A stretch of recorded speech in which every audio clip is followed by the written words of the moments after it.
റൊക്കമായി പണം കിട്ടി പോലിച്ചു. പിന്നെ 10ാമത്തെ ദിവസം 65 ലക്ഷത്തിന് മറിച്ചു വെക്കുമ്പോ ആ 65 ലക്ഷം പണമായി സ്വീകരിച്ചിരിക്കുന്നു. ഇതാ ഡോക്യുമെന്റ്.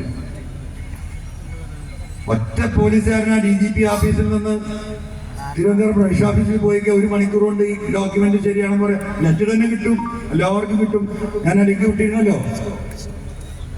എന്ത് ഇദ്ദേഹത്തെ തൊടാത്തത്? അപ്പൊ തെളിവ് കൊടുത്ത കേസ് 6 മാസം വിജിലൻസിന് അന്വേഷണത്തിന് കൊടുത്തു, മറ്റൊക്കെ 1 മാസമാണ്. ഇതെന്ത് നീതി? ഇവിടെയാണ് വിഷയം. ഇവിടെയാണ് RSS കടന്നു വരുന്നത്. വേണ്ടാത്ത പല പണിയും ഈ ADGP അജിത് കുമാറിന് വെച്ച് ഇവര് ചെയ്തിട്ടുണ്ട് എന്നതിന്റെ ഏറ്റവും വലിയ തെളിവാണ്. ഇതിലപ്പുറമുള്ള തെളിവ് എന്താ നമുക്ക് വേണ്ടത്? 11 മണിക്ക് CM നടത്തുന്ന പത്രസമ്മേളനത്തിന് മുമ്പ് അദ്ദേഹത്തിന്റെ ഓഫീസിലേക്ക്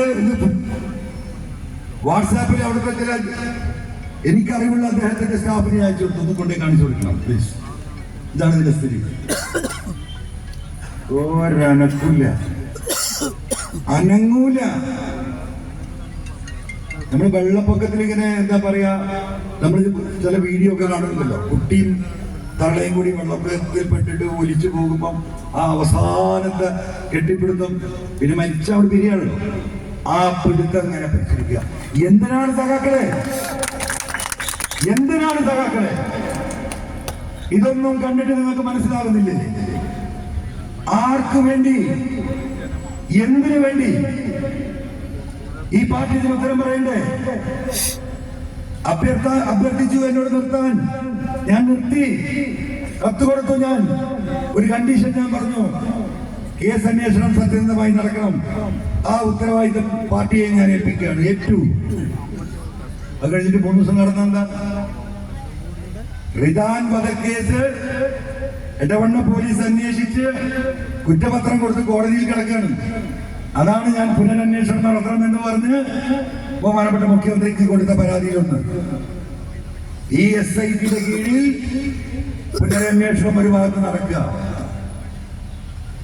ആ പുനരന്വേഷണത്തിനെ മറികടക്കാൻ അതിലൊരു ഓഫീസറുണ്ട്, തിരക്കിടില്ലാത്ത, എനിക്കറിയുന്നത്. അപ്പൊ അതിനെ മറികടക്കാൻ എന്താ മാർഗം? ഒരാളുടെയും ഈ പറയുന്ന DGPയുടെ മൂക്കിന് താഴെ BJPയുടെ പെർമിഷൻ ഇല്ലാതെ DGP സ്പെഷ്യൽ ഇൻവെസ്റ്റിഗേഷൻ ടീമിന്റെ ഹെഡായി അന്വേഷണം നടത്തിക്കൊണ്ടിരിക്കുന്ന എടവണ്ണയിലെ റിദാൻ വധക്കേസിൽ